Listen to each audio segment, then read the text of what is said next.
Welcome to the From Concealment Podcast, the show for firearm enthusiasts who like to shoot, train, carry, and compete. Get ready for some shooting and sight, firearm and accessory reviews, and of course, insight on concealed carry. And now, broadcasting from behind enemy lines in the From Concealment studio, it's Pete Mitchell and Dan Sams.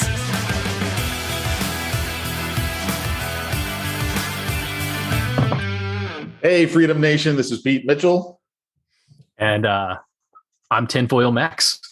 This is the Tinfoil Max episode. And by the way, we should tell you, there's only 2 episodes left of the From Concealment podcast, this and the next one. Yeah. So we're letting you know now. So this is Tinfoil Max for sure.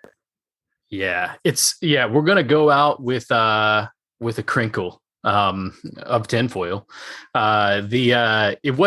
I realized we've been thinking about this for a while. I know both of us have kind of just been thinking about like, man, we love doing this podcast, but there's some things going on. We're going to have to make a change. And one of the things that came to mind for me is that all of the conspiracy theories have been proven true. And so it's like, what else do we have to talk about? We've exposed it all. We were right.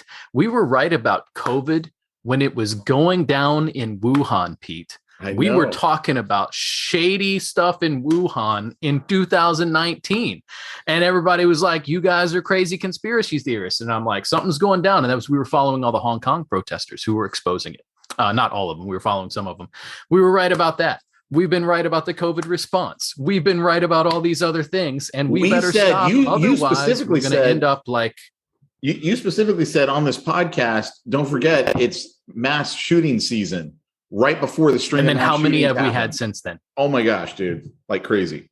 Yeah, we are too right. And so what's going to happen is people are going to think we work for the feds, or the feds are going to realize that we're onto them. And it's going to be it. It's going to be it. It's not good. You start to understand. Can I just tell you, like, even in my conspiracy theory mindset, I've usually looked at Alex Jones and been like, that dude just needs to chill. But I start to understand. I've never seen anyone who needed a hit of marijuana more than that dude. Yeah. But you start to understand when you're in this position, you're like, well, this is obviously a lie. That's obviously a lie. And I'm pretty sure this is going to happen. And then it does. And people still think you're crazy. You start to get a little crazy. And so, I'm starting to understand. I don't think he's right about a lot of things, by the way. But you start to understand and you're like, oh, yeah, I get it, man. I get your frustration. So anyway, we're finishing out our time. It has been a joy, but man, we are going to make these last 2 episodes well worth your time. Yeah. Yeah. So let's start with, I can't even remember because we missed last week. Did we talk? Yeah, we did talk about the Buffalo mass shooting, right? We talked about that one. A little bit. We were like, look, he's not going to the hood to kill black people, because that was what he wanted to do, was literally kill black people. He picked a soft target. Yeah, he picked a target that's like, well, shoot, man, we're gonna go where no one else has guns. Yeah. Side note, did you hear about how he was in communication with a quote unquote retired federal officer? Yeah, funny how that happens. He was known to the feds. Isn't that interesting how these things happen and they're like, oh yes, he was known to us. I'm like, known to you, huh? So you knew him, you talked to him, maybe made plans with him. I don't know. Yeah, but this latest school shooting is, the level of evil that we are seeing in our world today. I mean, I guess it's always been there. I mean, you look at Caligula and stuff like that in history. It's like, yeah, we've always had just amazing amounts of evil. And I think because of the internet, how easy it is to get information, and then when you see it perpetuated against children, like that's when it's really disturbing. Like genocide in Africa does not seem to bother us in America nearly as much as, 19 kids killed, which, don't get me wrong, I'm not trying to downplay it.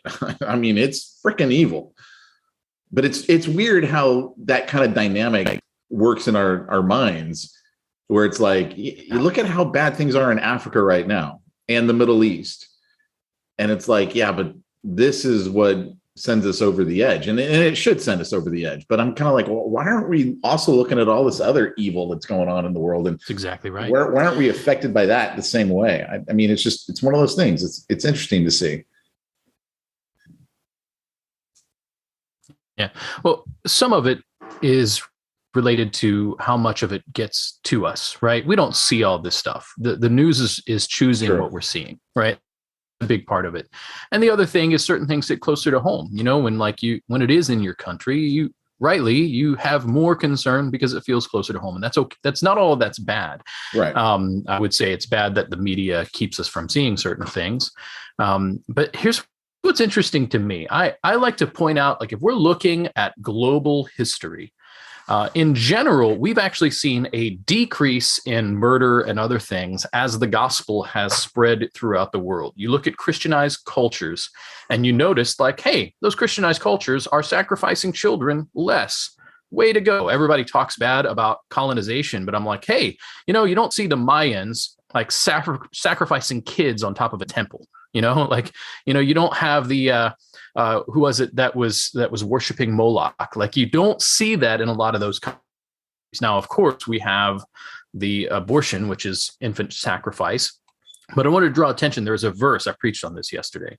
Proverbs 8:35 and 36 says, whoever finds me finds life and obtains favor from the Lord.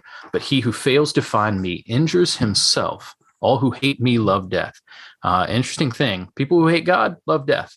And we're noticing right away, as our culture is fast moving away from the things of God, culture of death is here.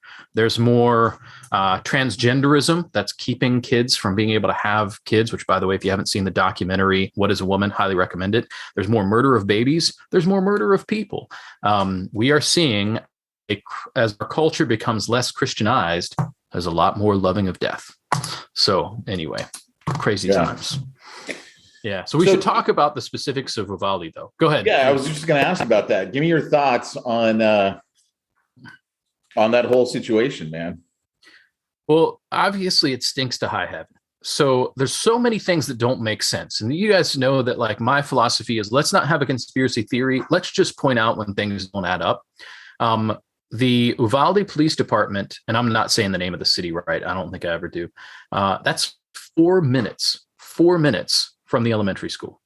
4-minute drive. It took them about 20 minutes to get there, or might have been 15 and change. I don't remember, but like, there's no reason for that to ever happen. I was at a situation once where they thought there was an active shooter. There was not. It was a mistake. People came across our county, got there in 6 minutes, right? We had a woman who heard about the shooting, drove 40 minutes and got there and got in to get her kids out before the police did. Right? There is no excuse for this. He was shooting outside the school for something like 12 minutes. How did they not get there faster? Well, then they get there, and I forget the exact number, 77 minutes before they went in. And mind you, the Border Patrol agent that actually went in was off duty, went against their orders to go in. He was using his barber's shotgun because he gets a text from his wife to come in and help. He borrows a shotgun from the barber while he's getting a haircut and runs in, which, by the way, was a king move.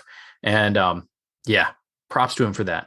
We also have where we had U.S. Marshals arresting people trying to get in and save their kids when they weren't willing. And I recognize you have situations where there's certain cops that are there to create a perimeter. I get that. There's a place for that, but they're not going in. We know from the 911 calls that there were children still alive. They're letting people know that there are some dead, some alive, and yet they declared that, like, oh no, he's just barricaded himself in there by himself, and so we're not going to go in. We're going to wait it out. That's what they said. Everyone was dead. That's what they said.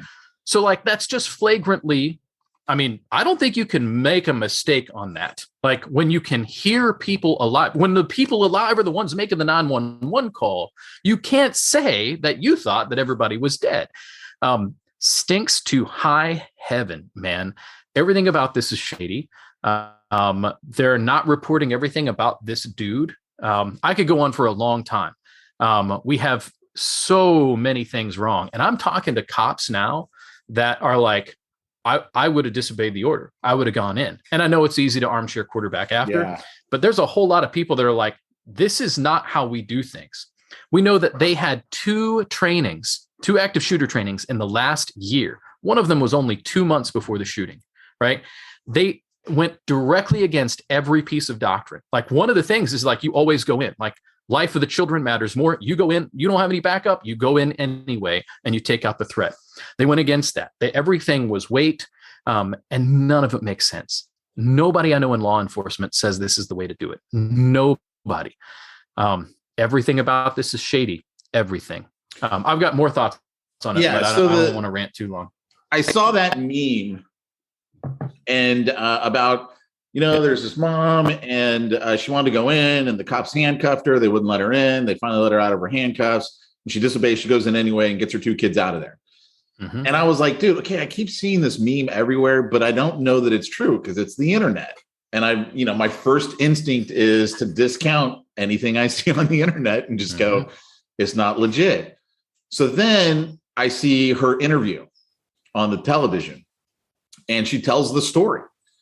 And this was a legitimate news channel, local news channel, interviewing her. And she's like, yeah, you know what? They put me in handcuffs. They wouldn't let me in. Finally, they let me go.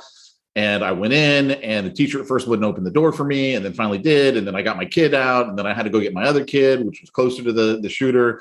And I mean, this is what a mom does, right? When a mom's like, I'm protecting my kids. Mm-hmm. And good for her, by the way. So today, I don't know if you saw it. I posted it on Facebook. There's a Newsweek article. The local police have threatened to bust her probation if she keeps going to the news and telling her story. Oh my gosh. Yeah. They're trying to silence people. They're trying to silence her because she's making them look like a-holes, which they are. Which they absolutely are. They are ballless a-holes. Yes, exactly. Yeah. And a local judge told her, don't worry about it. I'm not going to let anyone do anything to you. You can tell your story. But literally, the cops are trying to silence her. This is in Newsweek. Newsweek is not known as, some right wing or left wing. I mean, probably more left wing, but still, it's more of like, it's Newsweek, right? Yeah. It's still one of those more trusted news organizations. And I'm like, dude, that's how freaking evil these guys are. We got caught being cowards or in on it. I mean, that's the weird thing. It's like, were they in on this? They were in on it. I can't imagine. I can't imagine though there being that many cops in on something. Like, I absolutely can see 1 or 2 who control everything, but I can't imagine all of them being in on it. Well, that makes me say, have you read Tom O'Neill's book, Chaos, Charles Manson, the CIA, and the Secret History of the 60s? You haven't. I just told you about it. Daniel Sams, no, I have not read it. Why don't you let us in on it? So listening to this audiobook, it is incredible. And there are some parallels here, and we need to understand what's going on here. But essentially what Tom O'Neill did is back in 1999, he was supposed to write a 5,000 word article at the 30th anniversary of the Manson murders. And so he starts interviewing around, talking to people involved, and all these things that don't quite add up were showing up. He eventually gets his hands on Bugliosi, which was the prosecutor that wrote Helter Skelter, gets his hands on Bugliosi's handwritten notes, which he wasn't supposed to, finds out that according to Bugliosi's own notes, he was getting people to perjure themselves on the stand. He starts looking at because what was happening, Manson was on parole and yet was regularly being caught with stolen credit cards, stolen cars, drugs, guns he wasn't supposed to have. At one point, they dropped some magazines from a carbine out on the road. The police found them, picked them up. He calls the police station and says, hey, I'm going to come in and pick those up. There are police that are testifying to we were told not to touch Manson. So they knew all that was going on. He was under surveillance when all of this stuff was going down. And we keep finding out that there was shady stuff related to them wanting to upset things with the Black Panthers, all kinds of perjury. Now, the Mansons did terrible things. What's really shady, though, is that the cops knew about shady stuff, and they kept letting him do things. And interestingly enough, all these CIA dudes seem to be involved in the investigation. People were paid off high-level celebrities that were threatened by Manson, that knew about things he had said he was going to do, and then it happens and nobody says anything. Shady stuff. I'm going to give away the most exciting things if I talk any further. But here's what's important about it. He was doing bad things. I would say even go ahead and give it involving. away. Feel free to give it away if you need to give away some of those shady things. Go ahead and give it. All right. Here's the big thing that was happening. So here's the big thing that was happening.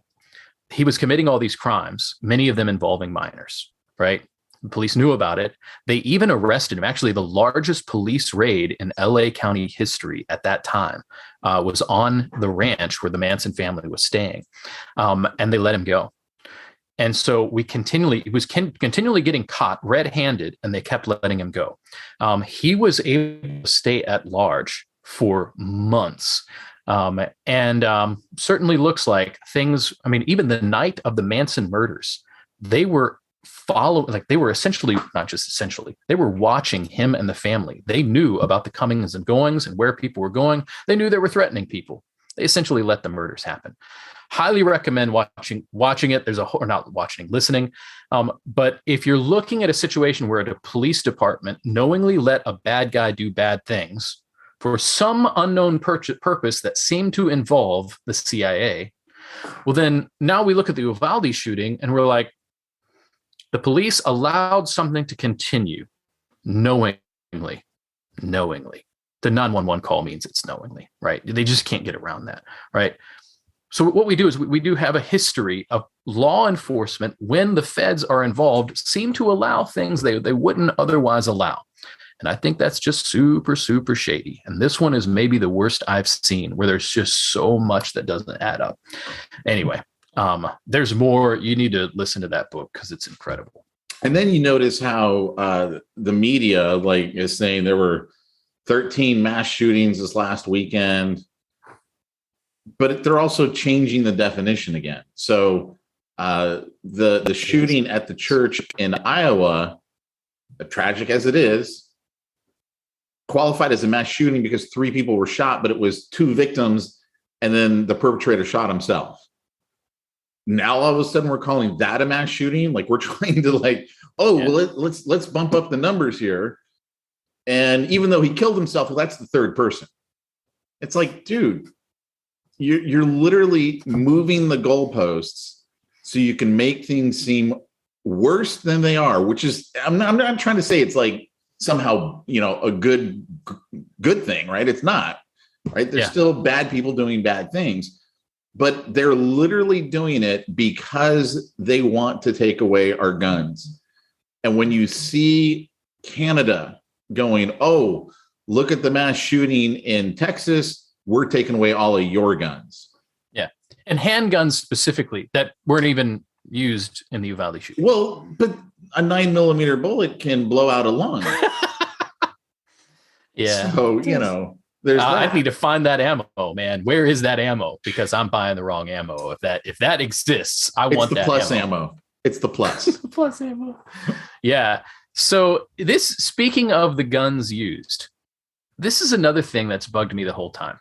Pete, I don't know about you, but when I'm doing work with the gun store, we're marketing guns. First-time gun buyers always buy basic and or crappy guns, right? Yeah. The person shows up, spend the kind of money that supposedly he spent. Yeah. So what inevitably happens? 18-year-olds really don't do that.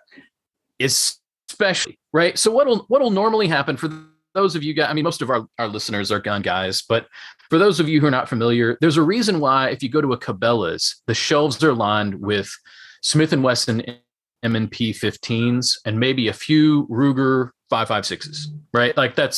You'll see those in there because there's nothing wrong with them. They're just basic mil-spec guns. And I would actually say, if you're looking for a budget AR, man, that Smith & Wesson M&P is a fine gun. It's going to do you just fine, but it's not going to be very great for change. You're going to spend some money if you want to turn it into something that's really cool, right? So you might as well build one or buy a nice one, right? But every time somebody's buying their first one, unless they've really talked to an expert in a gun store, They're going to buy the $500, $600 Smith & Wesson M&P or something like that. Worse, they're going to probably buy some crappy gun that's not even really truly mil spec. So why does this 18-year-old kid, high school dropout, doesn't seem to have a lot of money, buy not one, but two swanky Daniel Defense ARs? That's just odd. That's odd on top of odd. That doesn't happen very often. Like, that's an anomaly in itself, that he would buy two and he would buy the expensive ones. Another strange anomaly is that, like, he was in an accident on the way to, like, he shoots his grandmother, tragic, and then like somehow has an accident on the way. Like, doesn't make sense. If he's going to want to go and perpetrate something like this, he's going to want to draw less attention to himself, not more. So why an axe? Like, that's crazy.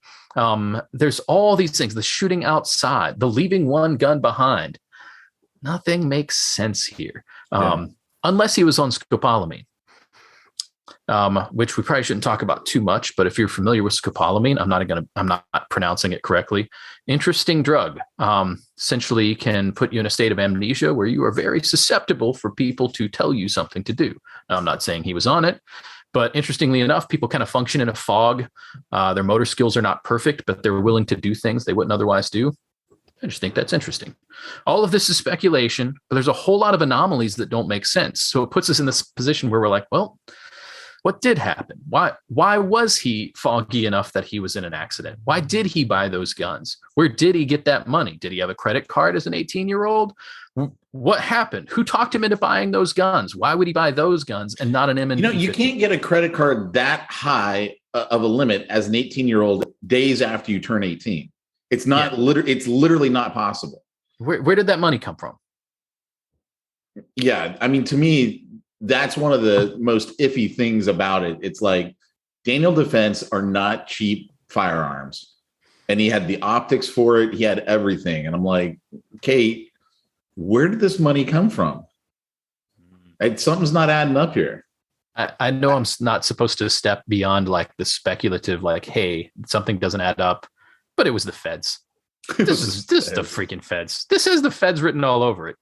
Actually, you know what? We can say the feds were involved. There were U.S. Marshals arresting parents outside. So we can say the feds at least were contributing to children being murdered. And wasn't it the FBI that's been was in communication with him? It was a supposedly retired FBI agent. I thought that was for the Buffalo shooter.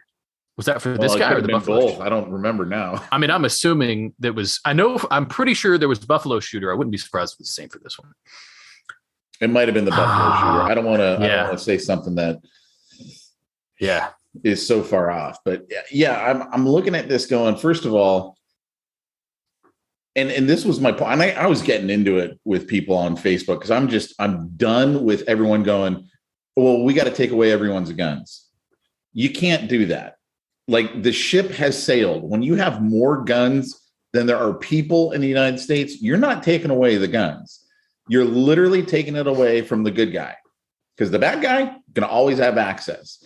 Not to mention some of my favorite things, 3D printers, CNC machines, the ghost gunner machines. You know what? The ship has sailed. You're not taking the stuff away from people. You can only limit everyone else. You have to carry if you want to stay safe, if you want to be able to protect your family. And I'm not saying that you're going to be able to protect them even, but it's going to give you a shot at it as opposed to no shot at all. And unfortunately, people are under this warped mindset that if somehow I make a law that no one can have guns, I'm safer. And it's like, how do you even live in this world to think something as absurd of that is going to happen? You're going to be somehow safer by taking guns out of the hands of good people. And then I get into it with a former colleague from church, and he's like, "Hey, you live by the sword, you die by the sword. That's why I don't carry a gun." I go, "Well, first of all, carrying a gun." Gosh. I go, carrying a gun is more akin to wearing a seatbelt. You're not living by the sword carrying a gun. It's defense only. You hope you never use it. Most people never will.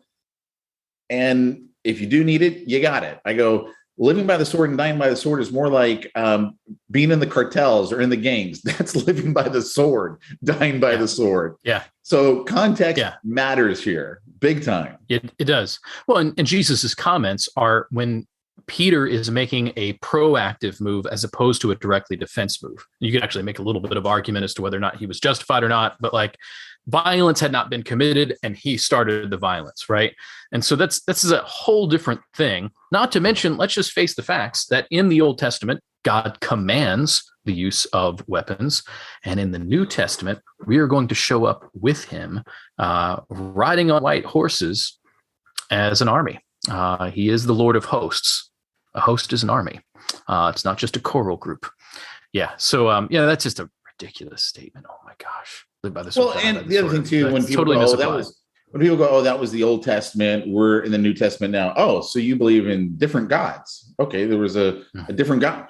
Oh no, it's the same God. Well, wait a second here. If it's the same God, then he's consistent, right? Because God never changes. Isn't that what you preach all the time? Well, yeah, but I'm like, no buts. Let's look at what is he actually saying here. Are we supposed to love our enemies? Yes. That does not mean I love you by letting you kill innocent people. That's not love. Love is not being okay with your bad decisions. Love is telling you when you're making a bad decision. Like, I love my kids, and so I correct them when they're making bad decisions. That's real love. Yep. So interestingly enough, also, we are commanded. What's the passage?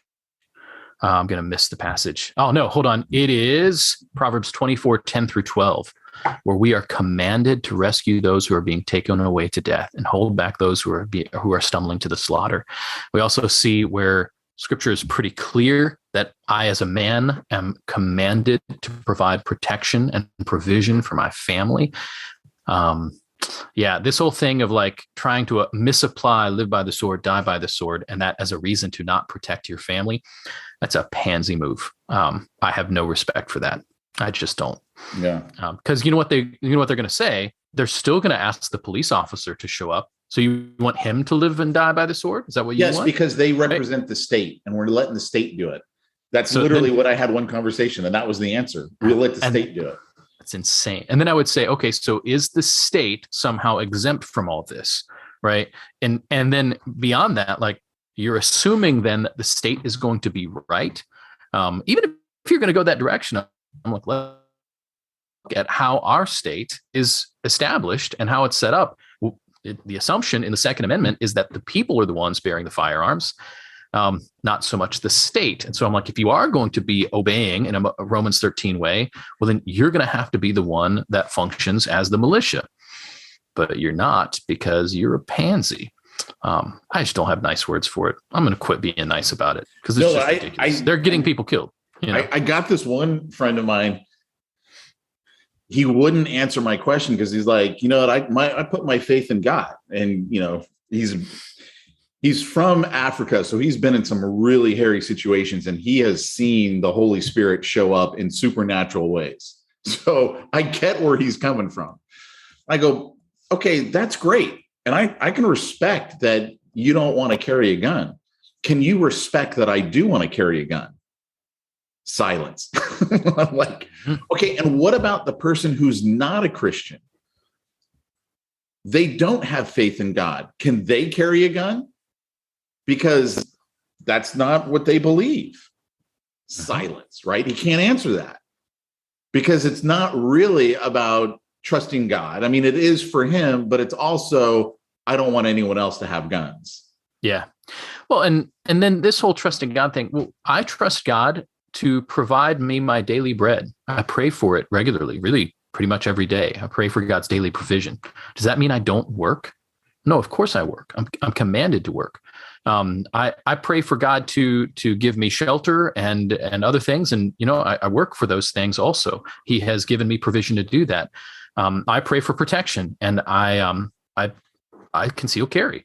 This idea of that, trusting in God for something means doing nothing about it is ridiculous. And he doesn't believe that, right? He might trust God to save people. Does he proclaim the gospel? Well, he probably does. I mean, it sounds like, and I hope he does. But that argument is ridiculous. John Piper made a similar one, and I love John Piper, but he was flat wrong about that. He was also flat wrong about the vaccines. John, retire. I don't know what he said on either one of those, and that's fine. But yeah, I mean, it's all right.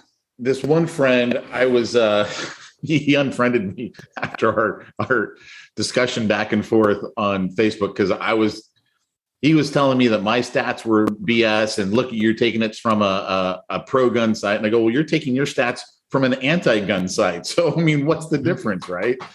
Like, yeah, we're all going to find whatever we want to back up our play. But I go, if you really, truly believe that, I am begging you, please put a sign in front of your house that says this home is a gun-free zone. Because I'd be proud to do that. And I go, bullshit, you won't do it. We both know you won't do it. You don't tell everyone, by the way, I don't protect myself or my family.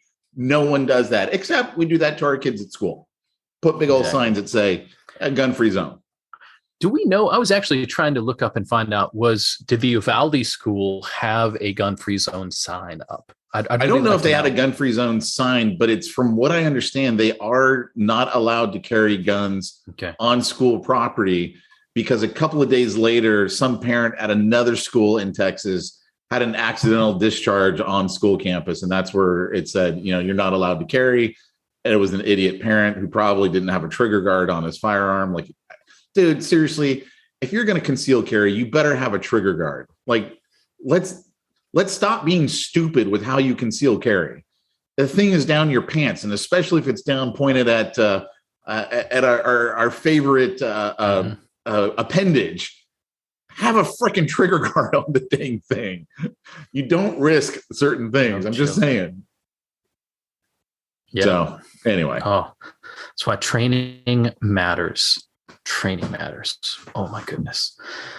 Oh, stuff drives me crazy. Yeah.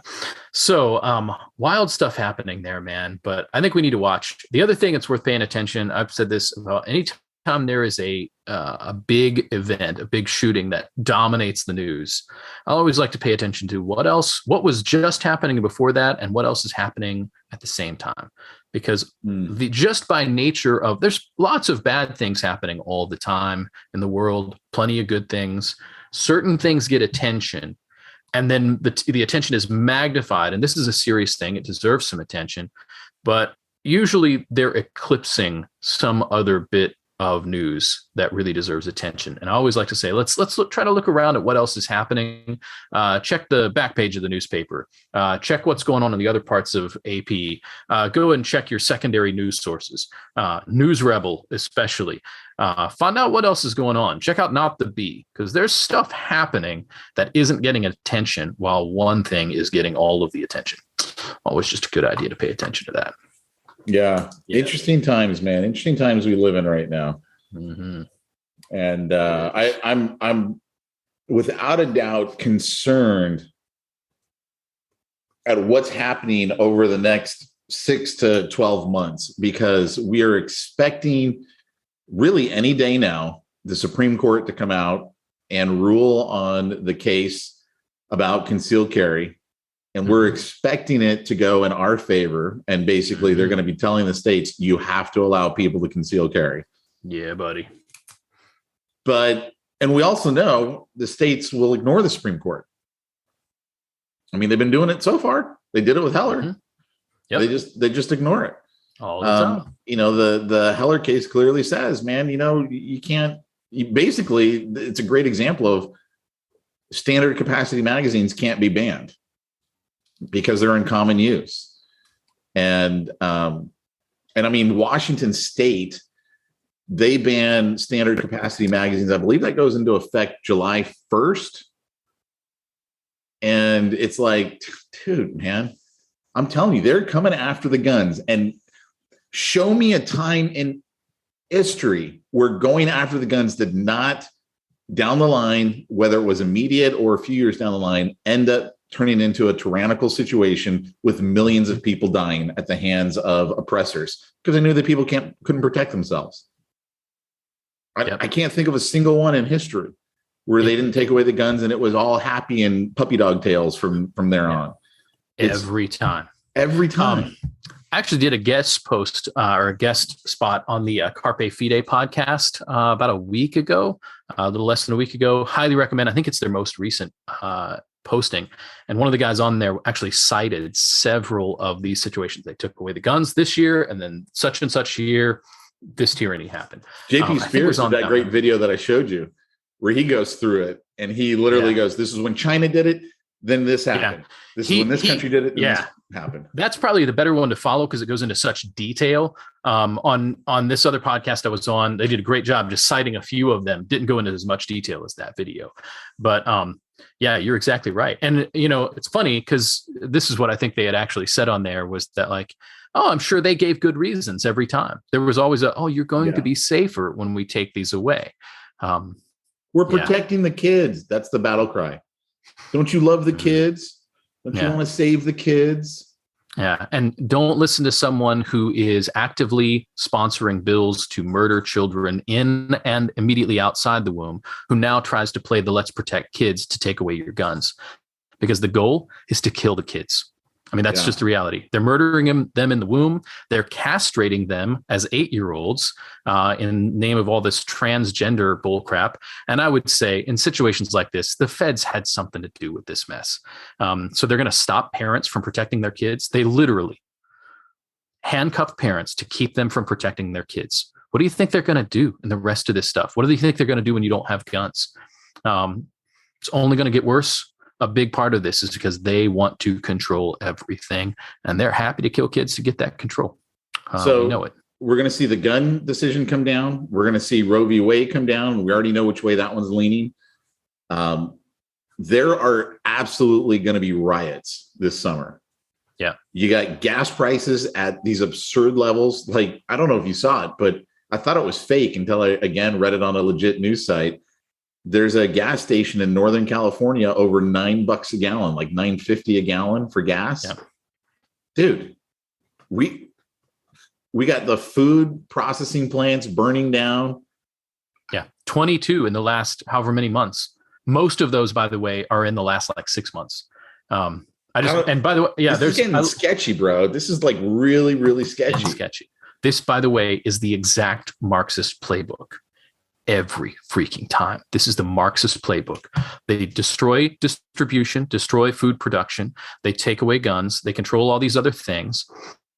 Every bit of this is a Marxist tactic because then it creates dependence on the state, whether you want it or not. I mean, like, think about what happened in the middle of or in the early stages of the COVID lockdown when, like, I didn't want to be locked down. I wanted everybody to be able to keep doing their jobs and keeping the economy moving. They locked us down and they're like, oh, yeah, it's bad for your pocketbook, right? Well, here's a stimulus check. Well, even a guy like me that's against them, I'm like, you're going to tax me to pay for these stimulus checks. I might as well take the money. And also, since inflation is going to be through the roof, which I'm pretty sure we talked about, I better use the money now because it's worth the most it's ever going to be the day it hits my bank account. It's all the Marxist plan, man.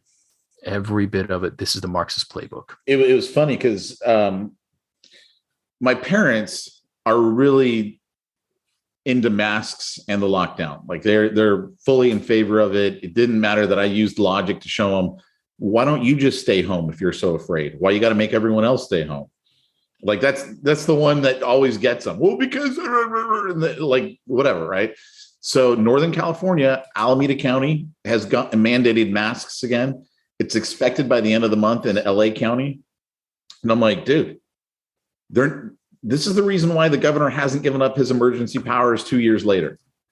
He wants to be able to control everything that happens.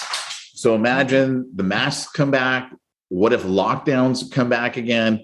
Then all of a sudden, everyone gets to carry a gun that inflames the left. Then, Roe v. Wade goes away. That inflames the left. Dude, we are heading for some frickin' riots like we've never seen before. Mm-hmm. Mostly peaceful, of course. Mostly peaceful protests. And hey, guess what? You know what? Whole cities are going to burn to the ground. Well, by that definition, we'll have mostly peaceful responses. It'll be great. Yeah, dude, I'm telling you. It's good. Body armor and ammo. That's what you got to be stocking up on right now. Oh, yeah, side note, everybody needs to follow Rebel Raiders since Kanai Pro Gear is now defunct.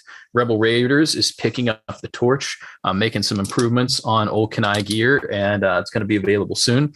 And I am loving my Vicarian plate carrier. Oh my goodness. Highly recommending. But yeah, so here's another thing related to all this, Pete, and I know we got to wrap up here in just a minute, but I've had discussions even about 6 months ago, less than a year ago, with some family members that I'm close to, and I just kind of shared some of my views on use of force to, defend things. And some of those family members were like indignant that like you should never do that. Like, what are you doing? No, why are we even talking like this? And then I showed them the What is a Woman documentary just recently, which again, I know I've plugged it a second time. It goes through like what all is happening with this transgenderism, especially as it relates to kids, and then cites the quote unquote studies by Kinsey, and which, by the way, he actually sexually abused children in his studies, and then John Money's study on transgenderism in children, also sexually abused children. Both of them ended up, everything just came out that they're fraudulent studies, right? I mean, fraud, not to mention sexual abuse, was part of the study. They're documenting it in their own, they're not calling it abuse, but it's like, if you're going to document the orgasms of a baby, you're abusing that child. Yeah. So anyway, more on that later. So I watched that with my kids, or not with my kids, but with with the people that I'm, that were concerned about my radical views, not radical, but I would say basic views from just like 10 years ago. And, then I discussed, I'm like, to defend my kids, this is what I would do. And they're 100% with me. So I just encourage, like, worth getting some information out. Like, that's a great, great documentary that's related to all of this. And so sometimes just showing people like, here's what's going on. This is now considered mainstream. And now they want to control what my children are able to do. We're getting real freaking close to that line, real stinking close to that line. And so that's why it's a good idea to invest in body armor, invest in some pitch pipes, 223 and 5.56 megahertz. Think about it. That was one of the things I brought out to the guy who unfriended me. He's like, he's an 18-year-old. He's got body armor and guns. And I go, wait a second. Let's think about this. Body armor is 100% defensive tool. Yeah. And you want to ban that. Yeah. What does that say about you? Yeah. You really don't want people to be able to defend themselves. Yeah. Oh, yeah. Well, and did you see the post where somebody said that we are sending armaments to Ukraine because we consider them allies? We want arms taken away from Russia because they're considered an enemy, and they want to take armaments away from American citizens. So what does that make us? Yeah. Wild times. Oh, an interesting thing that I learned this weekend. Did you know that 17 HMR is naturally armor piercing? Just a fun fact. 17 HMR. 17 HMR. I don't even know what 17 HMR is. You're not familiar with 17 HMR? No. 17 HMR is about the size of a 22. It actually looks about like a 22 Magnum. Oh, okay. An underrated round. It, I guess in the early stages, because it's kind of a hot round, it was a little bit hard on barrels when it first came out. And, but a lot of the quality production has really come a long way. It is a great little round, great for varmint hunting, but happens to be naturally armor piercing, and yet is a tiny, 22 Magnum in size, roughly. So it'll lodge in their lungs as opposed to blowing them out. Yeah, it won't blow out a lung, I guess. Yeah. Oh, man. What a world. So think about that. That's disinformation, right? Like the president's comments on 9mm and what a 9mm. That's called disinformation. He gets called out by the liberal media when he keeps saying that at the time of the Second Amendment, you weren't allowed to own cannons. Yeah. They go, look, that is such a blatant lie. And he's been called out for it. Why does he keep saying it? Because it's so not true. But think about, that is federal government disinformation to the people. And he wanted to have the Ministry of Truth. That's what he was trying to start. Mm-hmm. I'm glad that didn't come through, at least not publicly. They're still running it. It's just a different thing. Yeah. Right. It's called Facebook. Yeah. I'm loving the things that get posted on Instagram where there's a fact check, and the fact check. So like an article from, I think it was actually from National Institute of Health. And they're like, well, no, the World Health Organization says this is false. And I'm like, well, it's not like this is like a source that you don't respect, right? And then you're going to cite the other one. Or the most fun is when a post that goes up that's certainly like critical of things, but then they fact check it with something completely unrelated.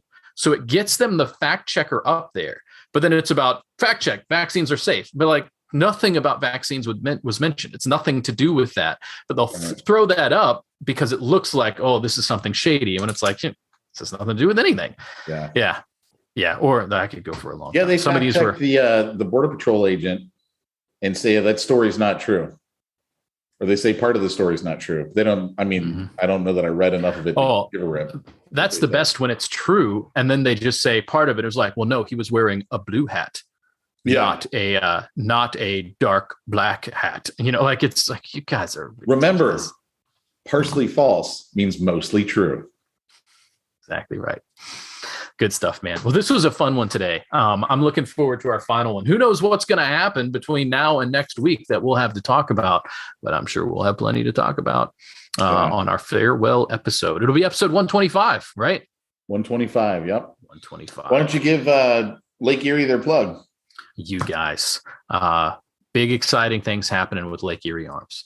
I know I talk about it a lot of times, but learms.net. You are going, if you start following us soon, you're going to get a lot more information about the build of the facility and about some of the unique training that we're offering, even in relation to the things we talked about today. Some training that is going to be directly beneficial to protect your home and the schools where your kids go. A little side note with that in mind, get your kids out of school, homeschool, do whatever you can. Don't send them to the places where this bad stuff is happening. And I'm not just talking about shootings. Anyway, check out learms.net. Thankful for everybody following. We've had a ball on this thing. All right, guys, we'll talk to you all next week. Take care, everybody. Bye-bye. Bye. You've been listening to the From Concealment podcast with Pete Mitchell and Dan Sams. Be sure to tune in next week for more gun talk. Also, check out the From Concealment website for more shooting-related goodness at FromConcealment.com.